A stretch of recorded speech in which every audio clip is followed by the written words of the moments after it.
Welcome to Midlife Women Entrepreneurs, where you'll find real stories, practical strategies, and the mindset shifts you need for entrepreneurship. If you've ever felt like midlife was too late to launch a business, write a book, or chase a dream, think again. I'm Lynette Turner, your host, and I'm bringing you inspiring conversations and practical tips to help nudge you forward and keep growing in midlife. So let's jump in. All right. Well, welcome, Mikelann Valterra. This is a wonderful opportunity for me to get right into the subject of finances, women in finances. We met through the podcast a few weeks ago, I guess, and I just loved everything that you are and represent around money and coaching, and you've got a great backstory. And so we're just going to kick you off right away to welcome you to Midlife Women Entrepreneurs. And I'm going to just give the floor over to you. Give yourself a little bit of a introduction and a backstory, and then we'll take it from there. I love it, Lynette. Thank you for having me. I love your podcast. Yeah, believe it or not, I've been a money coach for 25 years. It's so funny when I go to, industry conferences, they call me the OG. Like the OG? The OG. I'm like, I'm not that old, right? But, money coaching as a field, people think is newer and haven't necessarily heard of it, but I've obviously been doing it for 25 years. So I'll just preface it by saying, it used to be that when people were struggling around money issues, they didn't have a lot of options. They could go to a financial planner and let's talk about investments, retirement, maybe a credit counselor. I'm struggling with debt. Both those fields are great and important. Neither does really well with the emotional side of money, right? And the reality is we need both. Money is a very emotional topic. And so money coaches, we absolutely work on, yes, the practical side. Let's learn how to manage our cash flow and feel like we're in control. That's the biggest thing I hear, Lynette, is I wish that I felt more in control of my money, but also that the feelings around money are really impactful in terms of how we spend or why we spend, why we earn, the way that we earn, why we struggle charging. I mean, all the stuff we're going to dig into. And when I came into the field in my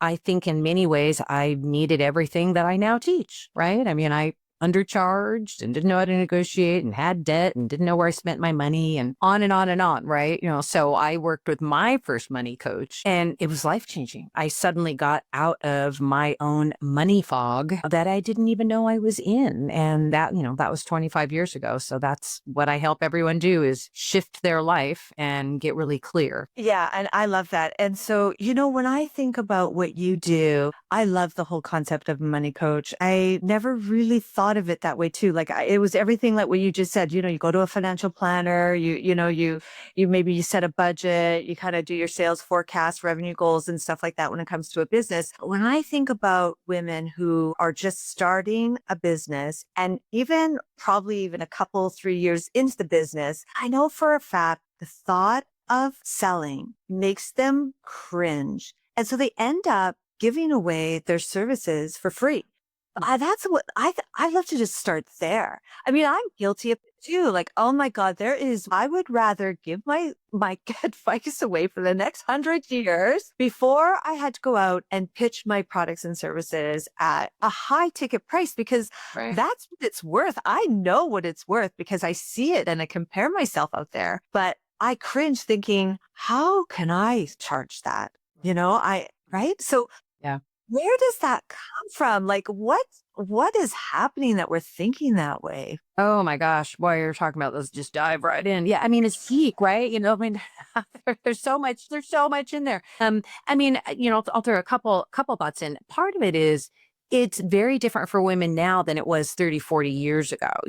Our mothers were not expected to earn money, let alone earn what they're worth and charge the top of what the market will bear. And, all of those things, they were no expectations around that. And everything I just said sounds very masculine, right? Whereas, fast forward to today, it's assumed that we're going to be self-supporting and support our families and, earn what we're worth. But I think people forget, Lynette, that so much of I'll just say actions around money for women have changed in our very lifetimes. And so we have to give ourselves a little bit of grace around this, because one of the big dilemmas is we're not taught about money when we're girls. And is it changing? When I talk to young women in their 20s, do they hear more about money than likely, I did. Yes, it is changing.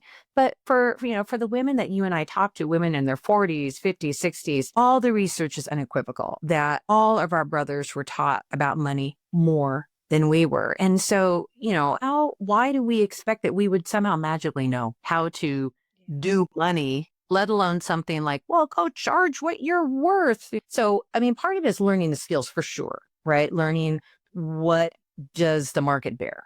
Learning what do your competitors charge? Absolutely. There's a skill set around, let's learn this information and see why I can make a case for charging at the top of the range.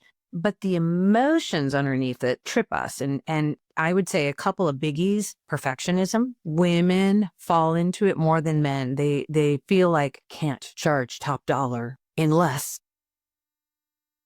Really? I've got the perfect website, or unless I've got more credentials, or unless I know I can deliver amazing, stellar results, right? And I'm telling you, men don't walk around the world going, I can charge a lot if I'm really, really good. They're looking at what will the market bear? What can they charge? Right. So part of it's that, and I think it's also connected to the fact that a lot of times it arises for women is guilt around feeling greedy, right? If I charge a lot of money, which is, relative, people will think I'm greedy, right? Or money will taint the service. The more women are involved in the helping professions, the stickier and harder it is to charge what they're worth, because they don't want money to taint the process. And it's not necessarily a conscious thing. Right. So, yeah. Change the process. What does that mean? Like, is that like, oh, well, I really need this gig. So I really want this gig, not need even, like, I really want to get this person into my program. So yeah, okay, I'll undercut it. I'll give a 50% off. Like, what A little exactly bit, do you a little mean by bit, but I taint it? think it's more when, if you go to the if you're a psychotherapist, people have psychotherapists feel very uncomfortable oftentimes for charging for helping people. They don't want money to have anything to do with the fact that I'll help you, but I'm helping you, 250 an hour, right? Or they don't want to feel like money is connected to it, because they often feel, and again, this is not necessarily conscious, that if they are charging a lot of money, it must mean either they're greedy, or it must mean that they're self-centered, or it must mean that they're not totally focused on the client. It is not conscious. I'm not saying they're sitting there thinking these things, but, women, I sometimes feel like we live more in that Star Trek universe where we wish money had nothing to do with any of this, and we could just do what we do and deliver our amazing services. And why do we have to deal with this darn money thing? Wouldn't it be easier if people just charged us and also paid us what everyone was worth? Right. And so women get, I would say there's this other piece to it called fairness. Women get really caught on the fairness gene more so than men do. And we feel like, if the world was more fair, you and I wouldn't be even having this conversation. We would all just charge what is appropriate and get paid what's appropriate. We wouldn't have to ask for it or push for it or make a case for it. I would be charged what absolutely I was worth. I'd be paid what I was worth. But the world is not fair. And so you really have to put out there and really, really push for what it is you deserve to earn, because if you don't, you will likely undercharge and be underpaid. So when you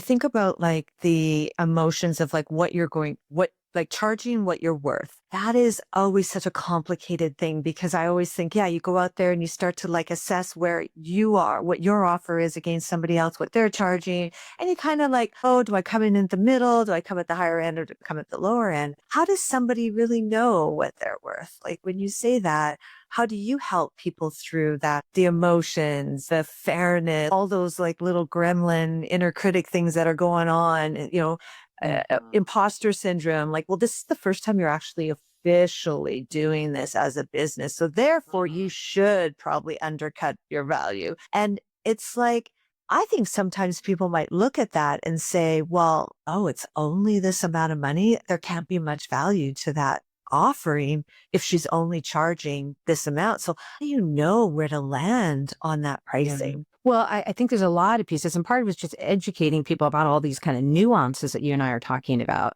pricing psychology is partly what you just brought up, that a lot of people don't understand a lot of basic pricing psychology. I think maybe the most common example is a bottle of wine. Why do we assume that a expensive bottle of wine must be really good when we've all had the experience of that secret Trader Joe's brand that we love, you know, $20 or 20 ounce or God forbid 10, but don't tell anyone, what you're drinking, right? But so we do assume that, if we're the consumer, we assume that if we're paying more for something, it must be better quality. The reality is that's not necessarily true, but this is the way our beliefs work around money. But we forget that that same thing applies to us. If we are undercharging, then there is a perception like, wow, she must not be very good, or she must be new. And one of the things I always tell clients is you don't want to be the Walmart of your niche. You just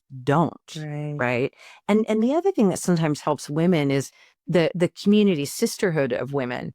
You do not want to be bringing your industry down. You do not want to be the person that's lowering the standard, charging going rate for your whole industry, because that hurts everyone. And that doesn't necessarily resonate with everyone, but it's just a piece of this bigger puzzle. But I would say that the number one most important thing is to back it up and say, well, what do you need to earn? And, I actually start with clients on the personal side, and we look at their personal spending plan, and we look at how much money do they need to earn to live the life that they want. And we get to talk about that. We get to look at that number. It's just one piece, among many, because obviously you'll do research and see what everybody charges, but people don't know what it is they need to earn. And that's one of the things that really leads to undercharging and under-earning. Yeah. So I love that concept. I actually, it's like, yes, of course you would do that, but I wasn't thinking that way, to be honest. Yeah. I keep everything sort of separate. So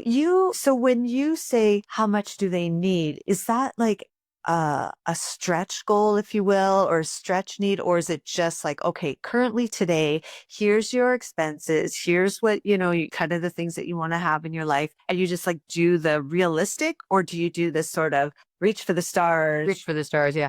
So you're asking actually a really interesting question. When I do a personal annual spending plan, and you could call it an annual budget, different, people resonate with different words. There's actually 3 types of annual plans. And so one of them is what I would call status quo. This is your current life, what you're currently spending. And if you want to maintain your current lifestyle, what would you need to earn? And that's the easiest number to get. And I usually start there with clients, because we'll base it off of, as an example, their last 3 months of spending, right? That will help us look at this kind of baseline, if you will, the status quo. But there are 2 other types of plans. There is a bare bones annual plan. What's the minimum you need to earn to get by? And then what's your ideal plan? And that's a super fun one. In my ideal life, I'd be in Hawaii 3 months out of the year, or whatever. Or, I'd ride horses more, or in my case, I'd buy more tango shoes and travel more to Buenos Aires for, tango, right? So, but I usually start in the middle, because, we're already living our current life. So business owners really need to start there and go, okay, if I want to keep things the same, therefore, and I'll just make these numbers up, therefore I need to net into my personal life $100,000 a year. Okay, so then that's a great starting point to go into a business budget, a business annual plan, and go, okay, how do I need to structure this business so that it pays me this net 100,000 or whatever that number is, right? That we've come to. And from there, we build the business budget. And it really forces people to get creative, because, new businesses, my goodness, there's so many different things going on. And yet the single most important number in a business plan is, what do you need to pay yourself? Like, that is the point of everything, right? Unless you're running a nonprofit or doing lovely, charity work, the whole point of your business is to make money and pay yourself. So that's that nugget that we've really got to start with. And then from there, we get really creative, and it pushes us into pricing. That's so interesting you're saying that this way. I honestly look at my business as a forecast. So how much do I want to make in my business? I never think, oh, how much do I want to strip out for myself? I just think, how much do I want to make? And then I start to say, okay, well, if I sold this and this and this, Mhm. and then, and I kind of do this sort of like, best case, worst case, most likely, Mhm. sort of, I paraphrase a little bit the three types of annual plans, Mhm. you know, and, but I think when I listen to you, I think it's actually better to say, how much do you want to take out for yourself? And then how much do you want to leave in the business? And how much do you need to leave in the business? Because then I think it's much more, I don't know, personally invest. I can't really, I don't know. I just feel like it's actually a No. better way of thinking it.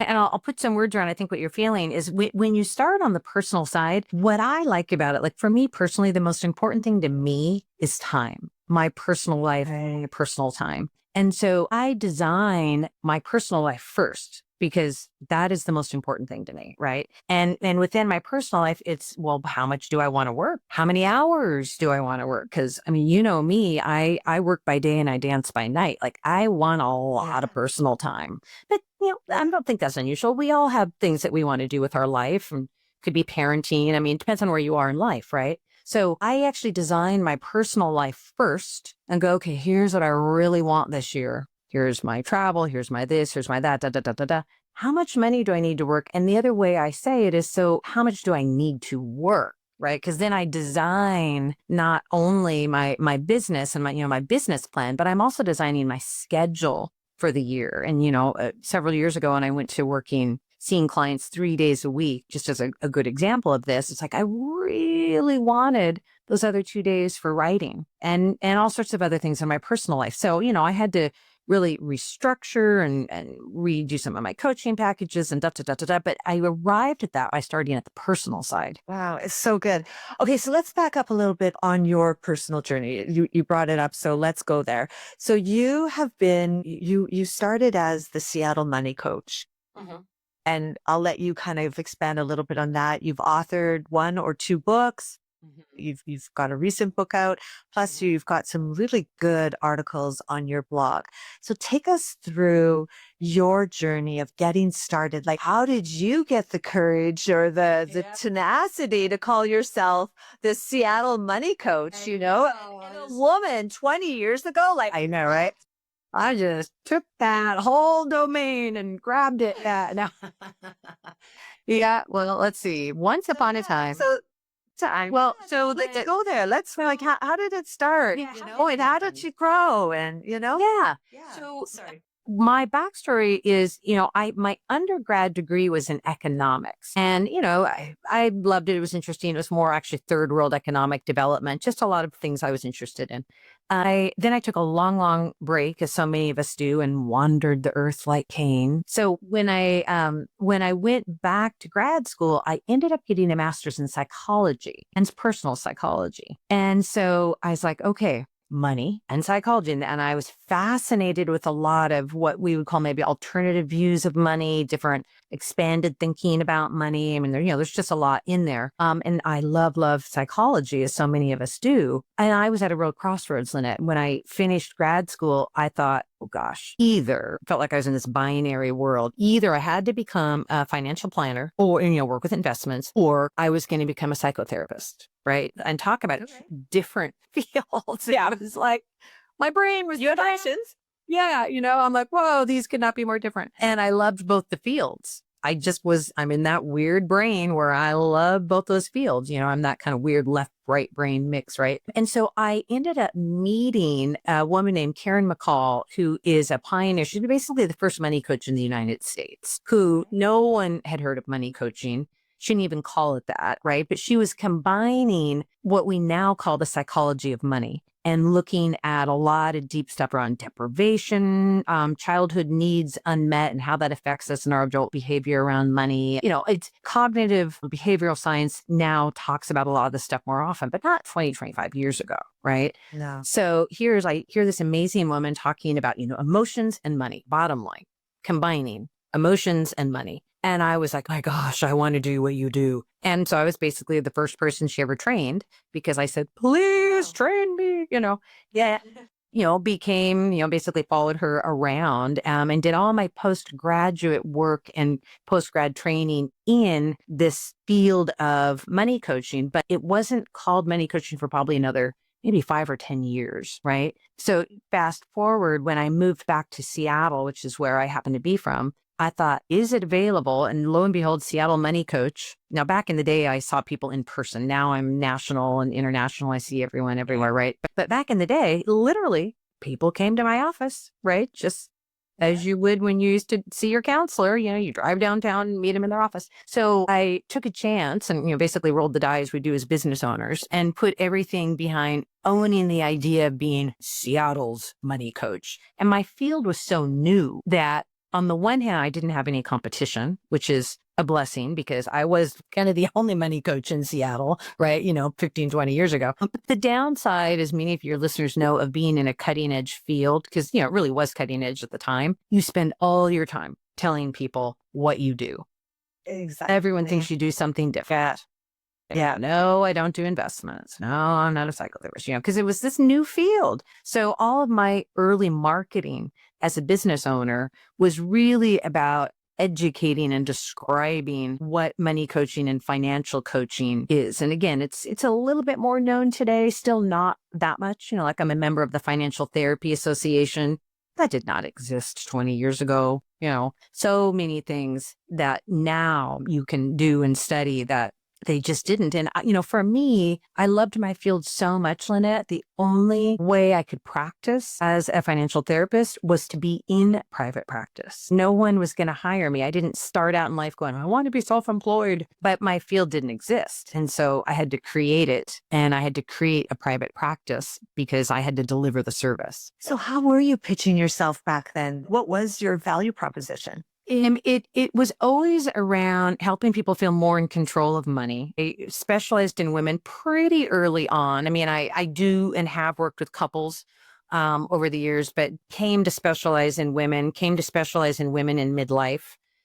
Not back when I was, a young mom at, 32. As many people, when I came into the field, I kind of worked with everyone. Like I figured out what my niche and my specialty was being in the field. It probably took me 5 to 10 years before I realized what I really love is working with women midlife. I mean, that's a very specialized niche. It's huge, as you know, right? But I didn't even have that. But what I promised was I would get you out of the money fog. I would help you get really clear about your money, and that you would never again say that you didn't feel in control of your money. And my very first company name was actually Financial Clarity. I took out, your listeners will love this, literally the yellow pages, right? Like hard copy phone book.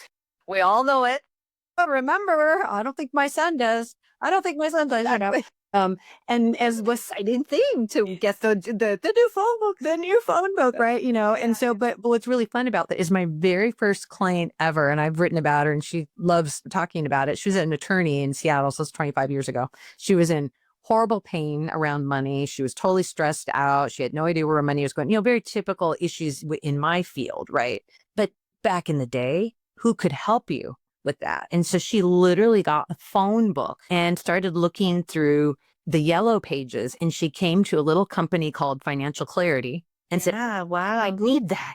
And she called me. And that was my first client in Seattle. Talk about search engine optimization with your fingers searching through the yellow pages. Like when you just Financial Clarity, of course those were the words she was searching, right? Right. Literally in the phone book. Literally in the phone book. On naming convention for your business, make sure it's search engine optimized, even in the yellow pages. So that's perfect. Financial Clarity. Okay. So listen, you talk about FOG. First of all, what does the acronym mean? And then I have some questions around. So fog is when you are vague around your money, when you're fuzzy around your money. And examples would be when you don't know how much money you're spending, where your money is going, when you don't know how much money you need to earn to live the life that you want, right? So the key around fog is fog stands for fear, when you're in fear around money, or when you feel overwhelmed with money, or when you feel guilt around money. So that's FOG, right? And the reason that I use that in the book Rise Above the Money Fog is when people are in a money fog, it causes an emotional issue. Bottom line is money fog causes stress and anxiety from being vague around our money. And so it's not this black and white, I don't know X data, right? It's more about how we feel as a result of not being clear. Like all of us have had the experience of being in a fog. Often, in fact, we almost never realize how thick the fog is until we're out of the fog. Like if you're literally driving in a fog and then you drive out of the cloud, you suddenly are like, whoa, I didn't realize how fuzzy everything was. And I opened the book with the story of climbing a hill in Chile. That's, poor Santiago has very bad fog and smog issues. And it did back when I was traveling there as well. And so when I didn't understand why I was having a hard time breathing and dirt in my collar and, you're in it. You're in it. You don't think about it, right? We're all doing the best we can with our money. But when I climbed up out of the fog and I looked down, I suddenly realized how deep the fog had been. And so that's the metaphor, that when we're driving in a money fog, we often don't know it. We just feel the impact of it. And the impact is under earning, or the impact is money stress, or the impact is credit card debt. But we don't really know or name what's causing it. Exactly. And that was going to be my question. Like, how does somebody know they have an issue with money? Like, I make enough money. I'm putting money in my savings. I'm keeping money in my business. I'm spending some of the money on the things I want to do. But I don't know if I'm really getting to where I want to go. Like, I don't know if I have an issue with it. But I do know that I'm maybe not where I want to be with it. Right. So it's like, how do I know? Like, what are those feelings? I mean, you alluded to Right. some stuff already, Well, but and I'll repeat a couple of them, because really what they are is diagnostic questions. So like, here's right. 6 diagnostic questions so your listeners can hear and go, okay, does this mean I'm in a money fog? So for example, if you've ever felt frustrated and wonder, where did it all go? That's a sign you might be in a money fog, right? If you ever feel fear or anxiety when you think about your money, that's a sign you might be in a money fog. If you ever feel guilty when you reflect on something you purchased, that's a sign you might be in a fog. If you don't have a system for looking at where your money goes, that's a sign of being in a money fog. Okay. And if you don't know how much money you need to earn to live comfortably, if you're not clear on that number that you need to earn, that's a sign of being in a money fog. And those are all questions. I guess the only one I would add is, do you feel like money is the sacred tool to live your best life? And sometimes people hear that and they're like, sacred tool to live my best life? Like, that's a nice idea. But if you don't feel like money is the sacred tool to live your best life, it's likely because you're in a money fog. And when you rise out of the fog, your vision clears and many, many things become possible. I mean, we can explore that too, but there's a lot that shifts when we come out of the fog. I can see that. I'm just going to go relist them. Do you feel frustrated around money? Do you feel fear or anxiety around money? And I think that a lot of people might, if they don't know where their next client is coming from. Like there's this balance between hustling for clients and then taking care of your clients. And when you get so busy and maybe you're not hustling, maybe you could expand a little bit on that. Guilty. Do you feel guilty about big purchases? I don't know if I've ever felt that, but I'm sure there are, like, where you make a big purchase and then all of a sudden there's an event that happens that you think, oh God, I shouldn't have spent that money. So like, is that what you mean around guilt? Yeah. Oh, so that's free floating anxiety. Like when people, it comes up a lot around vacations. People spend a lot of money on vacations, but they're not clear, A, if they should do it, B, how much money they should spend. And so they're like, I'll just go. And business owners tend to get caught in this cycle where they're like, I'm stressed. I need to go. I need to take care of myself. I need to take this vacation. And so it locks them in this cycle. But it's the number one thing that ends up on debt and credit cards. So they will often take a vacation, but even on vacation, they will feel the sense of anxiety and fuzzy, like unease, like maybe I shouldn't be doing this. Right. Exactly. So you're saying that sort of the guilty and the fear and anxiety can kind of almost intermix with itself a little bit. Is that what you were saying there? Okay. Yeah, exactly.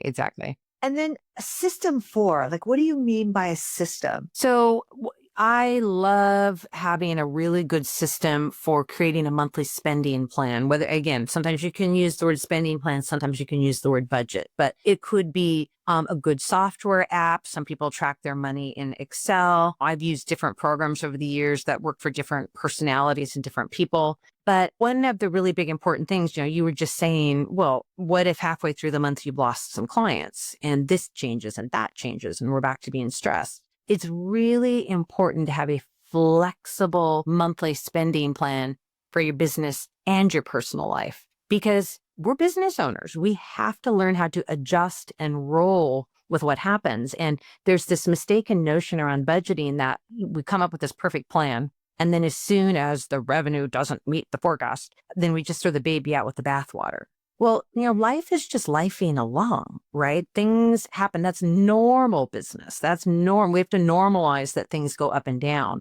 So we need a methodology and a system, a process that allows us to adjust with the ebbs and the flows so that if I suddenly lose a big client, I can adjust my spending plan and see exactly where I am. And it likely means I need to adjust my personal plan. But if I know and I'm clear, I will be far less stressed, and then it'll help me make really wise decisions. Maybe I don't go to Hawaii for 3 weeks. Right.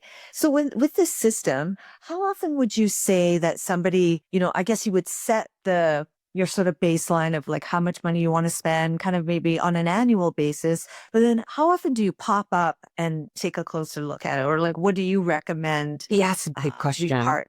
Yeah, that's a super good question. I mean, I love annual plans. That is my favorite, my specialty. I love it. And if you never look at your annual plan, it will never come true. So it's really important to create a monthly plan at the beginning of every month and then to update it once a week. And this is Right. the advantage of modern software, really learning different, there's so many different financial apps. It's sometimes almost hard to keep up. But what's nice about technology is it's not like it's old school anymore. We're not getting a pencil and updating a ledger and adding numbers, Yeah. right? Although back in the day, we did. Absolutely. We can do that if we need to, If the electrical grid goes down, you can still track your money. It will be okay. But now it's wonderful to have a money date with yourself once a week. And so as a business owner, that is the single most important time you can spend, in my not so humble opinion, because I get a cup of tea and I sit there with my business budget for the month and I update it for what's happened the previous week. And then I look at the forecast for the coming weeks. I always know where I am and I update it with new information that comes. And because I'm updating it once a week, it's not that big of a deal. It doesn't take you that much time. But business owners really need to be in touch with current information that is happening. Otherwise, our stress levels just go up and up and up. I love how you just call it a money date because it actually feels a little bit less like, oh my God, I got to do my books. Like I think of that as my weekly receipts. Yeah, that does not sound very fun. No, but a little money date, I can pour myself a tea or whatever. And Exactly. I like that. Well, and my colleague Barry Tessler, she's I think almost famous for talking about only do money dates with chocolate. Like, you eat chocolate when which I'm like, I love that. Mine's biscotti. Who knows? We have our thing, right? Where I have my cup of tea, I have my biscotti. And because it's not just about the numbers, you never talk about money in isolation to time and energy, right? This is about my money, my time, and my energy. And so if I'm updating my business plan for the week, I'm updating my time and my energy and my thinking. You're automatically looking at your marketing, your to-do list. It gets rid of all the sticky notes in your life, right? I mean, it's this life planning tool all in one shot. Yeah, and I love that you've added all those other things, right? You're looking at your marketing plan and you're sort of forthcoming. Okay, I've got a coaching client. That person's going to end, in a couple of months, and so it just makes it, I think, a little bit more manageable in terms of like your to-do list. So it's kind of sort of divide up your life like in terms of like how you're making your money, how you're marketing for your money, and so yeah, I love that. And then I want you to expand a little bit on like, do I think of money as a sacred tool? So expand a little. Do I think of money as a sacred tool? Yeah. Yeah. I do. I mean, I think a lot of your listeners have heard the phrase money is energy. And I agree, I very much agree. The sacred tool is we often think of money as separate than our personal growth life, separate than our spiritual life, separate than our inner life. It's still very much the split between spirit and matter, or mind and matter. And yet so many people, particularly so many of the people that you and I work with, really are striving to be more holistic and really view their lives more seamlessly. And so we want to invite money into all of the nooks and crannies, because, the more you look at your relationship to money, the more it's also about, how do we align this with your values? How do we align this with what money do you want to give back into the world? It's not just about earning and spending. Let's talk about how you're talking about it with your children, right? So it is this sacred tool that we can use to not only live our vision in the world, but also help the world as well. Yeah, no, that's great. I love it. I love it. Okay, so if somebody was, listening to this podcast and thinking, "Oh God, I want to talk to that Mikelann," how would they get a hold of you? What would be even the process of even getting started with you? Yeah, thank you for that. I always recommend that people just grab a discovery call. If you guys are curious about money coaching, then I would simply go to my website, which is Seattle Money Coach. Again, I've got clients everywhere, Mhm. but I happen to live in the Northwest. And so grab that discovery call and let's just talk about, how do you want to feel about your relationship with money? What I would love everyone to do is subscribe to the newsletter that I send out once a month that really gives people an expanded view of your money life, really looking at money from this awakened point of view. It's a conscious money newsletter, and it's everything from, how do you make better money decisions by getting in touch with the future you that, I just on my mind, because I just finished an article on how do you tap into who you'll be in 10 years to make better money decisions, deeper things like that. Not that I don't love and think it's important to look at, retirement planning and things like that. But part of the dilemma with, I think, a lot of the talk out there around money is so much of it is oriented around the future and the past, future retirement, past pay off debt. We don't live there. We don't live in the future. We don't live in the past. We live right now, right here. And so how do we use how we think and feel about money to live a better life right now? So that's why I get excited about my newsletter, my articles I write about. Love that. I love that. And you can just sign up to the newsletter via your website, Seattle Money Coach. I connected it to a quiz. I connected the newsletter to a quiz on if people, basically a free ebook on how to figure if you're in a money fog. Okay. Oh, that's great. That's great. Okay. So I'll put all the links in the show notes and stuff. Listen, Mikelann, you've brought a really fresh perspective, because I think, a lot of the time we do think of money just in more of a financial planning and budgeting, and not really sort of connecting our mind and all those sort of conscious efforts of like, just like having a relationship with it, I think is kind of the way how I feel like that's how I sort of paraphrase what you do, like to build a really good relationship with money. And I don't know if we've ever really had that opportunity to do that. And if you have, it's because you consciously are doing it.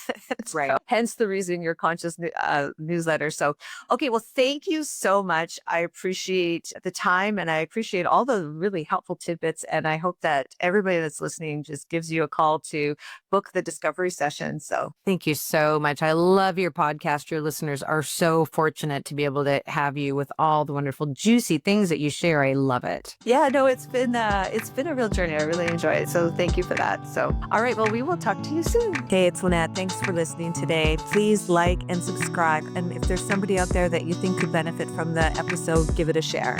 Midlife is your time, so go get it.